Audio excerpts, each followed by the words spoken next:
giống trà cả lâu đôn tuy đôn khớp mấy giống trà ăn cắt sầu giống trà lộ từ cuống đĩa ê lại hi ra mốt khớp mấy cắn lâu thấy em bằng chưa mò giống trà hi tuy bốc xịa ăn London này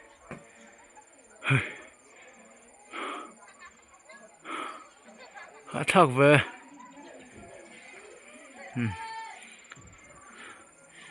giống trà ăn lâu đôn này giống trà cuống cái thằng chầu chứ lại mor đâu mi có cả lâu đôn này hết thác na lâu mày à hết thác đôn này sang rồi khóc mấy lạc lâu khóc mấy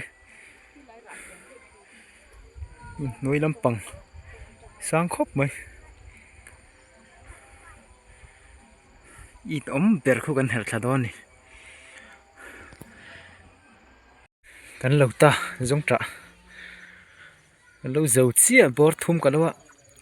tầm khóc mấy ra thà bốc à giống trà hi hang tuy bốc à tuy đón khóc mày